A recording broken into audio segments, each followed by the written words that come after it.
History is littered with mad kings, greedy emperors, and tyrants who'd kill their own grandmothers if it meant an extra gold coin.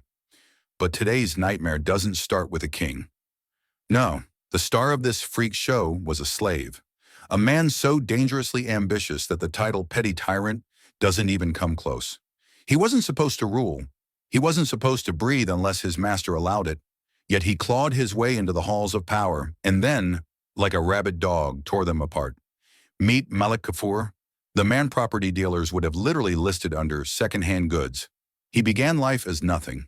Less than nothing, actually. A Hindu boy captured during Sultan Alauddin Khilji's conquest of Gujarat in 1299.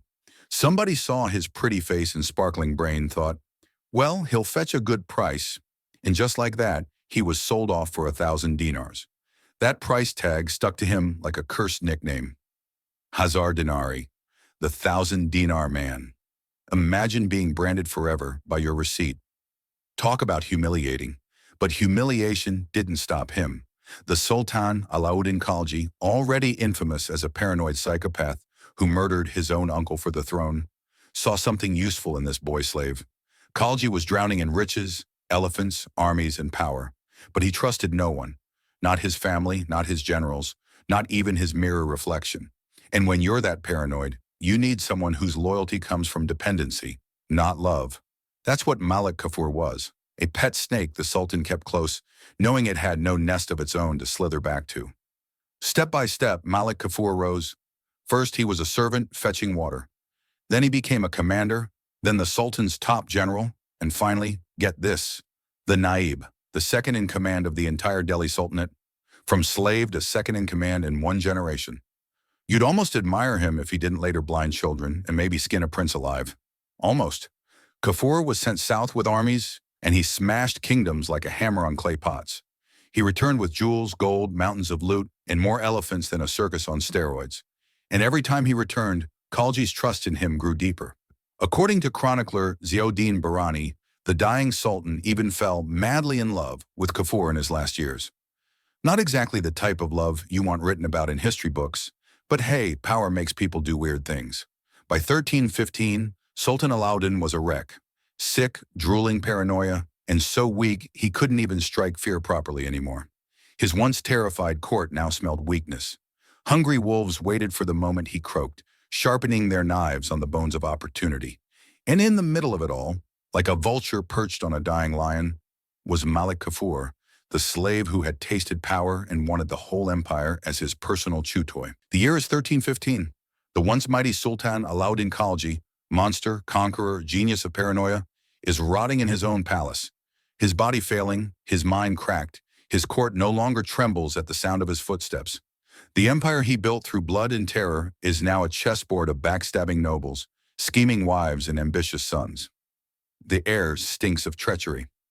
And right at the center of this festering pit squats Malik Kafur, the 1,000-dinar slave turned general. The man with no lineage, no noble blood, no claim to anything but his own savage will. Yet somehow, he sits closer to power than any prince. He has the Sultan's ear, his trust, his obsession, and Kafur knows exactly how to turn that poisoned love into absolute power. The biggest obstacles? The Sultan's sons, the rightful heirs. Prince Khizr Khan, the oldest, was supposed to wear the crown. He wasn't just some spoiled royal brat. He had real muscle backing him, led by his father-in-law Alp Khan, one of the most powerful generals in the realm. In any normal empire, this would have been a done deal. The old king dies, the son takes over. Everybody bows. But Malik Kafur didn't claw his way out of slavery just to bow. To him, the princes weren't heirs. They were obstacles, living threats to his survival. So Kafur didn't draw a sword. Not yet. He drew something deadlier. Lies. He whispered into Alauddin's ear like venom dripping from a fang. He told the Sultan that his sons were plotting rebellion, that Alp Khan was building a private army, that Khizr Khan was no prince but a drunken fool, a party boy who didn't care about ruling, only about pleasure. Day after day, Kafur poured poison into the Sultan's cracked skull. He forged letters, invented conspiracies, staged treason out of thin air. And the paranoid Sultan, who had murdered his own uncle once upon a time, believed it. Slowly, brick by brick, the wall of trust between Alauddin and his family collapsed. The first head to roll was Alp Khan, Kafur manipulated the Sultan into thinking his most loyal general was a traitor. The order came down. Alp Khan was executed like a dog, his blood staining the marble floors of Delhi. Just like that, Khizr Khan lost his strongest shield. But Kafur wasn't satisfied with a kill. He wanted to turn father against son.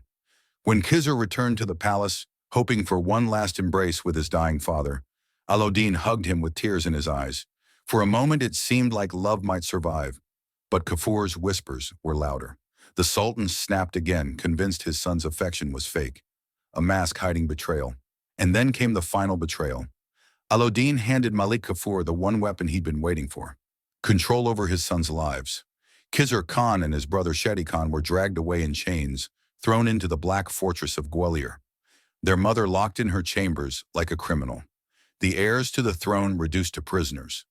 The slave now stood above princes. The path was clear, and Malik Kafur had only just begun his descent into hell. Chains clattered, iron doors slammed, and the rightful heirs of Delhi were thrown into the fortress of Gwalior. Khizr Khan, the golden boy who was supposed to inherit an empire, and his brother Shadi Khan found themselves rotting in cells that smelled of mold and despair. Their mother, once a queen, was locked away under house arrest like some cheap criminal. The royal family, once feared across the subcontinent, reduced to prisoners in their own land, and all of it engineered by one man. Malik Kafur, the slave who had learned that betrayal is sharper than any blade. But simply locking them away wasn't enough for Kafur. No, he wasn't satisfied with cages. In the medieval world, a living prince was more dangerous than an army. As long as the heirs still breathed, they could inspire rebellion, spark uprisings, and remind people of the bloodline that had ruled for decades. Kafur needed more than chains. He needed a guarantee. And so he ordered something so cruel, so unthinkable, that even hardened soldiers whispered in fear.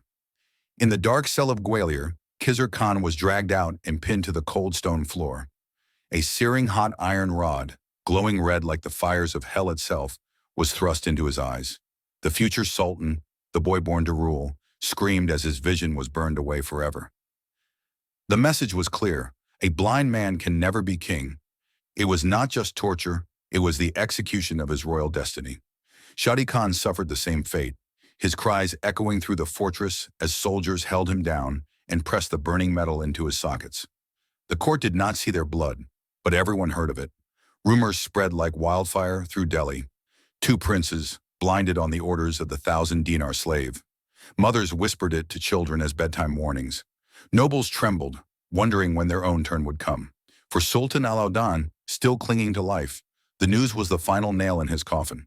His paranoia had been weaponized, his family destroyed by the one man he trusted most. Some said he died of grief. Others whispered a darker tale, that Malik Kafur poisoned him in his final hours, silencing him once and for all. On January 4th, 1316, the once mighty Sultan Alauddin Khilji, conqueror of Mongols, tyrant of India, breathed his last. And what did Malik Kafur do? Did he mourn? Did he show respect? Not for a second. The very next morning, before the Sultan's body was even cold, Kafur paraded a forged will through the court. It disinherited the blinded Khizr Khan and placed a child, Alauddin's 5-year-old son, Shihabuddin, on the throne. A boy too young to rule. A perfect puppet. And to seal the deal, Kafur forced the boy's mother, Alauddin's widow, to marry him. Think about that. The slave who once bowed before the Sultan now climbed into his bed. He was the stepfather of a king he controlled. Malik Kafur wasn't just stealing a throne. He was ripping the entire dynasty apart, piece by bloody piece. The Sultan was dead, but Delhi did not breathe easier. Instead, it drowned in a new nightmare. Malik Kafur, slave, general, liar, monster, now ruled the empire, and he ruled with the kind of cruelty only a man born in chains could unleash. His puppet, the 5-year-old Shihabuddin, sat trembling on the throne, a crown too heavy for his tiny head. Every morning, Kafur staged a farce. The child would be paraded in court like a doll, speeches made, bows performed. And then, once the act was over, the boy was dismissed. The throne was left empty, and Kafur sat behind it, pulling every string like a demon puppeteer. But one loose thread remained: Mubarak Khan, Alauddin's teenage son. Alive, unblinded, and dangerous. A living heir whose very existence mocked Kafur's grip on power. For the usurper, this boy was a ticking bomb. So Malik Kafur did what he always did. He reached for fire and iron. Mubarak Khan was seized and imprisoned. The order was simple, brutal, and final. Blind him, just as his brothers had been blinded. With that, the Khalji dynasty would be finished, its bloodline mutilated into irrelevance. But here's the thing about terror. It never buys loyalty, only silence. And silence can crack. As Kafur unleashed his purge, Delhi became a city of fear. Nobles were dragged from their homes in the night. Officers and guards were stripped of wealth, accused of treason, or executed in courtyards still wet with the blood of yesterday's victims. Nobody was safe. To survive, you had to bow, flatter, or disappear. The empire wasn't a kingdom anymore. It was a slaughterhouse with a throne in the middle. Whispers spread faster than fire. People said the blinded princes weren't merely prisoners. They were corpses walking, stripped of dignity. The most chilling tale told in the bazaars was that Khizr Khan, the eldest, hadn't just been blinded. He had been skinned alive, his flesh peeled from bone as he screamed. The streets swore this horror was real, even though the chronicles hesitated to confirm it. But whether true or not didn't matter. What mattered was that people believed it, because Malik Kafur was the kind of man who made nightmares feel possible. The rumor turned him into something worse than a tyrant. He became a monster, a creature of horror stories mothers whispered at night to frighten children into obedience. A man whose cruelty could not be measured by gold, swords, or crowns, but by the sheer terror of his imagination. For 35 days, Malik Kafur ruled Delhi like this.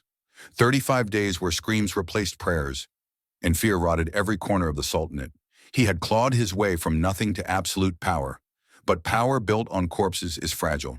The same terror he used to climb was about to tear him down. Delhi had seen tyrants before. It had seen wars, invasions, executions. But what Malik Kafur unleashed in those 35 days was something different, something darker. It wasn't rule. It was raw terror wrapped in human skin. The slave who had been sold like cattle now strutted as a sultan without a crown, and his reign felt like a nightmare stretched across every waking hour. The puppet child king sat in the palace like a trembling ornament, while Kafur prowled the throne room like a jackal guarding stolen meat. Outside those marble walls, the streets ran with whispers and fear. Nobles were accused of treachery for breathing too loudly. Officers were stripped of their wealth, their families dragged away, their bodies dumped like broken dolls in alleyways. Merchants shut their doors early, servants prayed silently, and even guards, the men with swords in their hands, avoided meeting Kafur's eyes. To look at him too long was to risk an accusation, and in those days, accusation was death. But fear has its own way of creating legends. The chronicles speak of princes blinded and locked away, yet the people of Delhi whispered a darker story. They said Khizr Khan, Alauddin's eldest son, wasn't just blinded.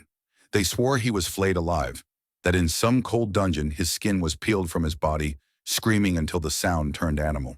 The rumor spread like wildfire, crossing from palace courtyards to filthy taverns, from noble chambers to crowded bazaars.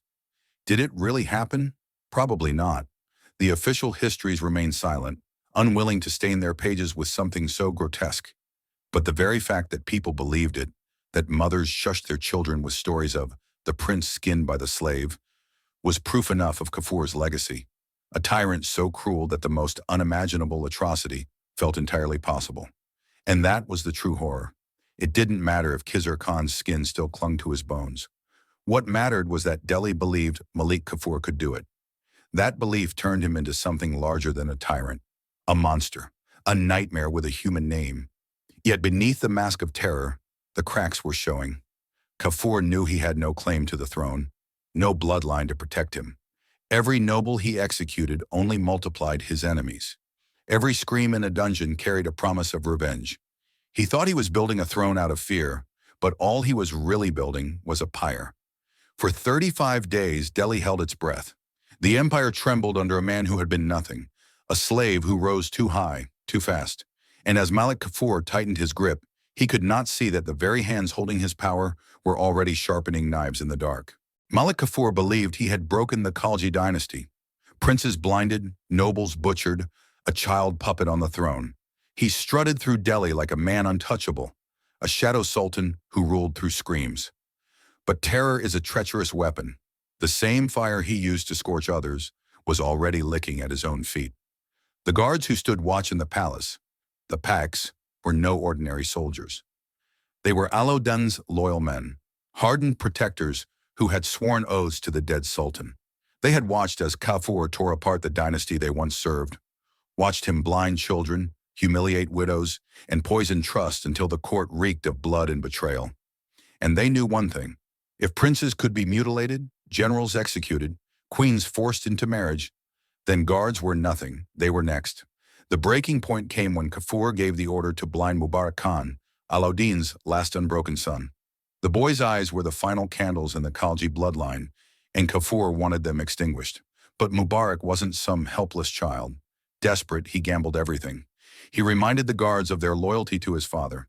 He warned them that a slave who betrays his master would never hesitate to betray his servants.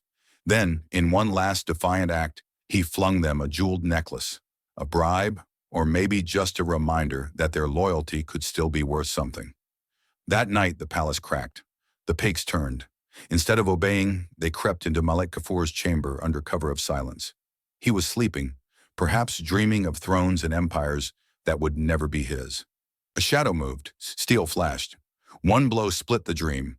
The guards swarmed him, their blades carving into the very man who had made Delhi tremble. The 1,000-dinar slave, the butcher of princes, the usurper of a dynasty, beheaded in his own bed by the men he thought he commanded. His blood stained the same marble that had echoed with the cries of his victims. For 35 days he ruled like a monster, and in one night he was reduced to a carcass. The aftermath was as brutal as his rise. Mubarak Khan was freed, hailed as regent for his child brother. But power in Delhi was poison, and Mubarak drank it greedily. Within months, he blinded that same little brother and seized the throne for himself. And when the very guards who saved his life asked for rewards, he executed them all. Loyalty in Delhi was worth less than dust. Malik Kafur's death was not redemption. It was irony sharpened into steel. A slave who betrayed his master destroyed by betrayal in turn. A man who rose higher than anyone had the ground ripped out beneath him. His 35 days of terror ended not with a crown, but with a blade in the dark. Malik Kafur's headless body was barely cold before Delhi was thrown into another storm of betrayal. His 35 days of terror had ended in a blood-soaked bed, but his ghost still haunted the throne.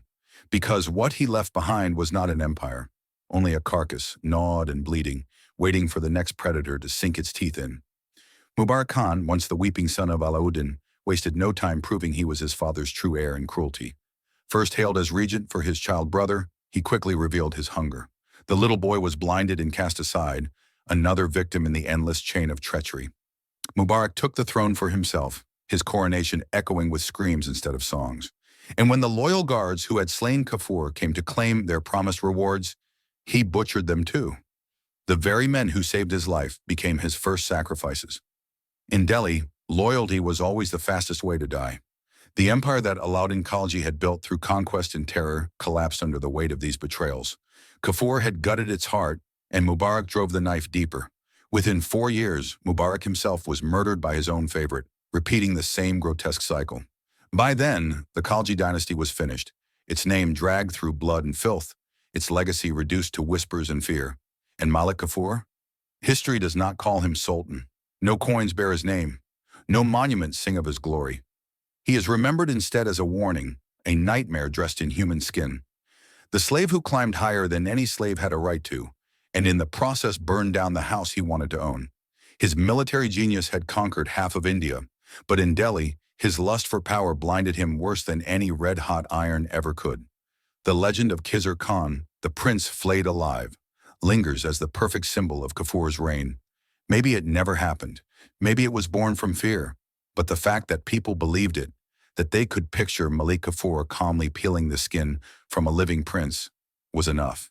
His cruelty was so convincing, his terror so absolute, that even legends had to become darker to match him. Malik Kafur is remembered as the ultimate betrayer, a man who turned loyalty into a weapon, who poisoned trust until no bond survived, who used fear as his throne and was destroyed by it in the end. His rise was shocking, his rule was monstrous, and his fall was inevitable.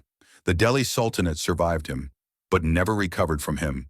The dynasty collapsed into chaos, ripped apart piece by bloody piece, the way Malik Kafur had ripped apart his masters, his rivals, his empire, and finally himself.